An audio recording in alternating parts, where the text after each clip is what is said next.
তোমারে ভালোবেসে আমার সব গেল, সুখ গেল, শান্তি গেল, হাসি গেল, আনন্দ গেল, খালি দুঃখ গেল না।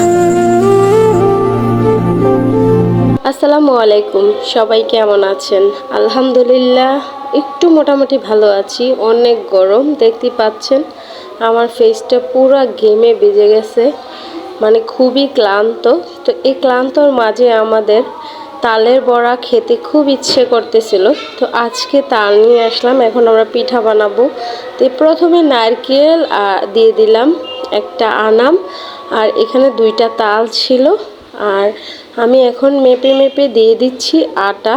তো 3 পোয়া আটা দিলাম, মানে পট দিয়ে মেপে 3 পট আটা দিলাম, দিয়ে ভালোভাবে এটা মিশাচ্ছি।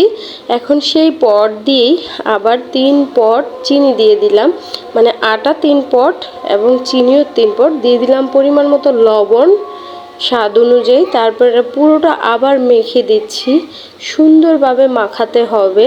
তো চিনিটা গলে গেলে তারপরে এটাই করব। তো আমার একটু পানসা পানসা হয়ে গেছে, একটু বেশি। তা আরেক পট আটা দিয়ে তারপরে গলে নিলাম। তেলটা গরম করে এখন আমি বাছতে চলে আসলাম। তেল গরম হওয়ার পরে ছোট ছোট আকৃতি করে আমি তেলের মধ্যে পিঠাগুলো দিয়ে দিলাম। এক পিঠ হয়ে গেলে অন্য পিঠটা আবার সুন্দর করে ভেজে নিব, তারপর একটা ছাঁকনির সাহায্যে তেল থেকে উঠিয়ে নিব। এভাবে করে আমি সবগুলো পিঠা তৈরি করে নিলাম।